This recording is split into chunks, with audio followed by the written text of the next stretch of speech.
Alright guys, welcome back to the most amazing gaming channel in the world. Today we're going to start going over the defensive items here for you. First one we're going to be going over is the physical, and we will start on this now. We already talked about this. I do want to make a correction. Mark of the Vanguard is good against enemies that will have tick damage. Example of this, Anubis. All of his items are basically tick damage. His ult is a very, very tick heavy damage.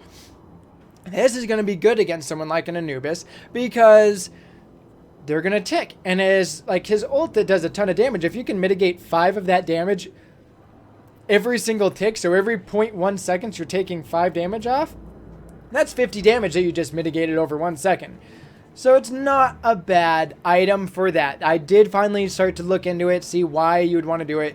Only enemies with tick damage. We already talked about Shield of Regrowth and Witchblade, so we're going to move on to Sovereignty here. Sovereignty is going to just basically be a good supportive item if you're a support. The thing that sucks, though, is it gives you not a lot of physical protections, but allies within 70 units, which is a shit ton of aura, gain 30 physical protections and 25 health per 5 seconds. This is going to be very good for matches like Joust when you are close together, but besides that, you're not going to really want to pick it up. This is going to be more of a support item. Spectral Armor. You might be like, why would I ever need this? It's shit now. It honestly isn't. It is situational if you're going up against a very good Thor, which can pin you up against a wall and you will never, and you'll be stuck.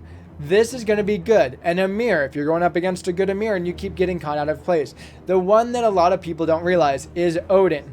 Every time you activate a relic, you basically can walk through anything for 4 seconds. This is going to be helpful. It also gives you the good physical protections and the crowd control reduction, which means you get stunned by Thors too. You use Scout or Wrath. Scout is what I would recommend because if you get it every single time you go back to Fountain, which means every time you get ulted by Odin, you can throw out a fucking Scout and you can walk out of his thing and be like, fuck you, bitch, your shit doesn't affect me.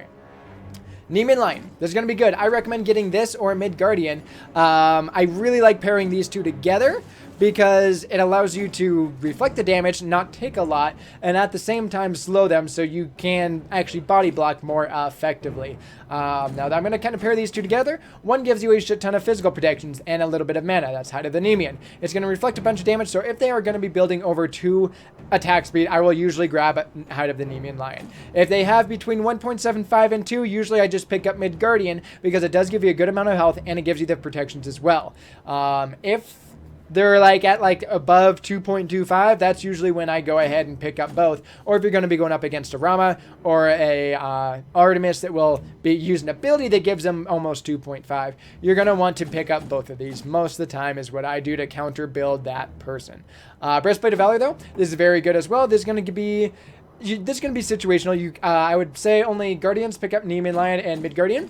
Breastplate, though, I've built it on Assassins because it gives you that good physical protection. I build it on, sometimes ADCs, but not very, and then I don't build it on almost every single Guardian. Magi's Blessing. This is going to be very good because it absorbs a single crowd control or root once every 70 seconds. This does suck if you do something bad like step in an Artemis trap, but this can be used to counter a Loki.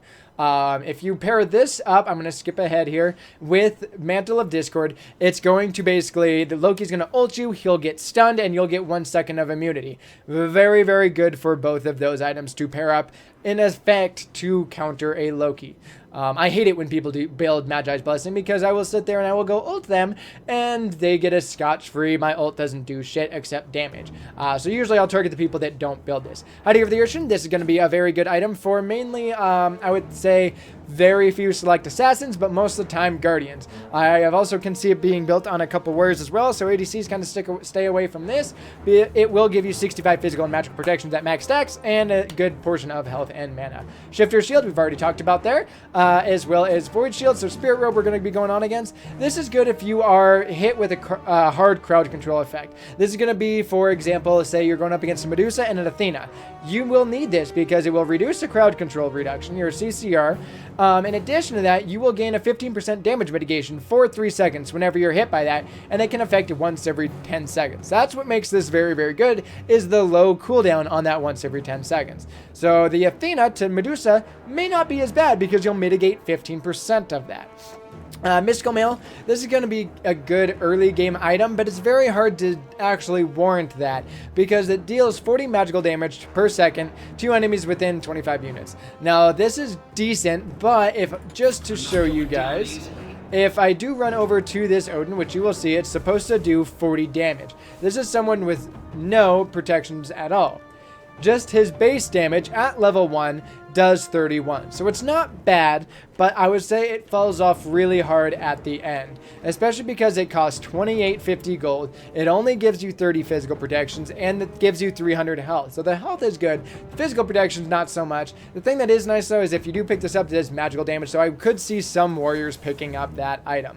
And last but not least, we'll go over Mantle of Discord, which I would say would be situational. Potentially some warriors may want to pick this up. Like I believe I have it on my Hades build, which is a mage, but he's kind of a tanky mage just because if they do start attacking you, you will stun them in your ult, things like that.